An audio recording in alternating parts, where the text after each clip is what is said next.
আসসালামু আলাইকুম। আশা করি সবাই ভালো আছেন। আমি এখানে কারো প্রতিপক্ষ নেই।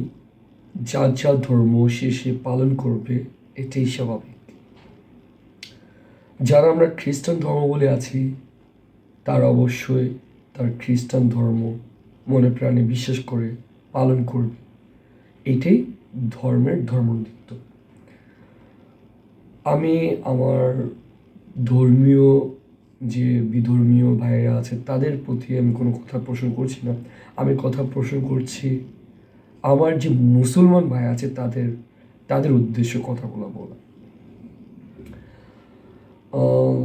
যা যা ধর্ম শেষে পালন করবে সে সুবাদে আমি একটা কথা বলছি। আমাদের মুসলমান ভাই ও বোনেরা যারা নাকি ক্রিসমাস ডে, খ্রিস্টান ধর্মাবলম্বীদের একটা বড় অনুষ্ঠান ক্রিসমাস ডে, এটা পালন করতে যাচ্ছে বা পালন করি বা সামিল হই, তাদের উদ্দেশ্যই আর কি কথাগুলো বলা।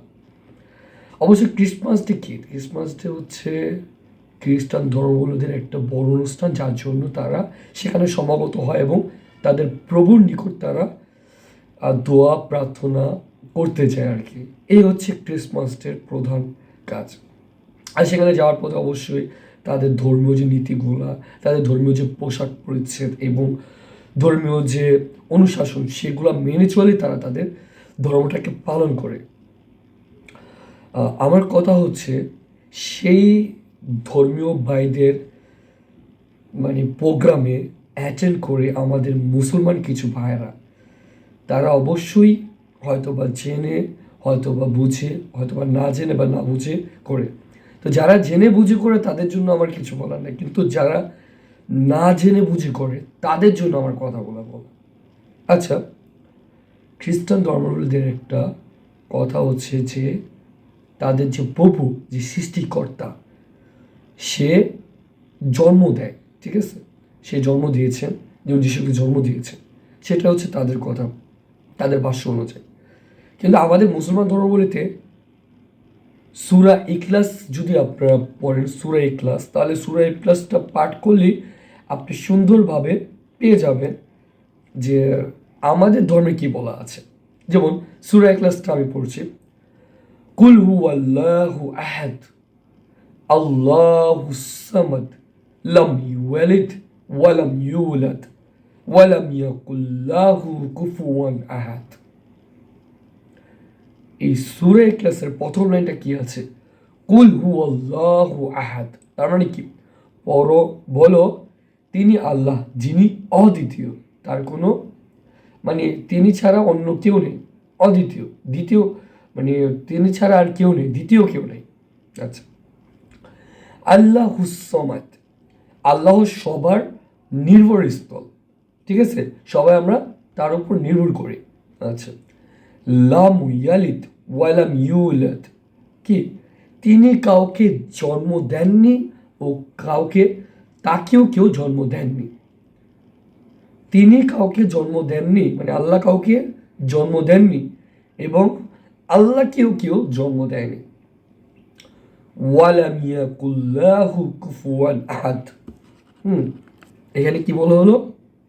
ওয়ালাম ইয়াকুল্লাহু কুফুয়ান আহাদ, অর্থাৎ আর তার সমতুল্য কেউ নেই, আল্লাহ সমতুল্য অন্য কেউ নেই। এখন খেয়াল করে দেখেন, যদি দুইটা আল্লাহ থাকতো তাহলে অবশ্যই আমরা জানতাম যেটা, যে এক যে আল্লাহ বলতো এই আকাশে বৃষ্টি হবে, আরেক আল্লাহ বলতো এই আকাশে বৃষ্টি হবে না।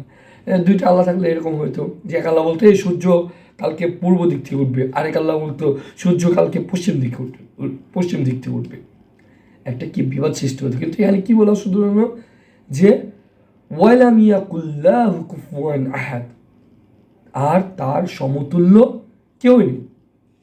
তাহলে এখানে নিশ্চিতভাবে সুন্দরভাবে বলা আছে যে আল্লাহ কাউকে জন্ম দেননি এবং আল্লাহকে কেউ জন্ম দেননি। কিন্তু খ্রিস্টানদের যেটা আর কি ধারণা, যে সৃষ্টিকর্তা বা গড কি সন্তান জন্ম দিয়েছেন, পুত্র সন্তান জন্ম দিয়েছেন। তো আমরা মুসলমানদের মতে যদি আমরা এটাকে মানি তাহলে কি এটা শিরক। আর শিরকের পাপ কঠিন পাপ, সবচেয়ে জঘন্য পাপ। এই পাপ সহজে ক্ষমার অযোগ্য।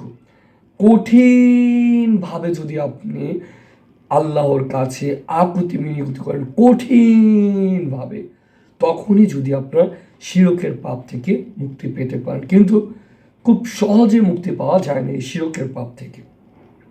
সুতরাং অবশ্যই আমরা সামিল হচ্ছি বা সেখানে তাদের সাথে একত্রিত হচ্ছি পালন করার জন্য বা পালন করার উদ্দেশ্য, সেটা অবশ্যই শিরক হবে আর আমাদের ধর্মের বিপরীতে যাবে। আর কত বড় একটা গুনাহ আপনি বুঝতেই পারছেন।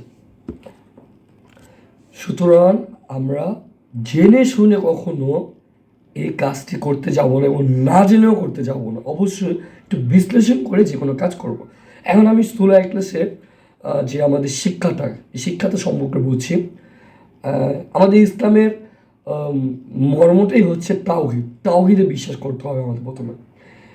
আর সূরা ইখলাসের এই সূরায় শেখানো হয়েছে আল্লাহ এক ও অদ্বিতীয়, তিনি কাউকে জন্ম দেননি এবং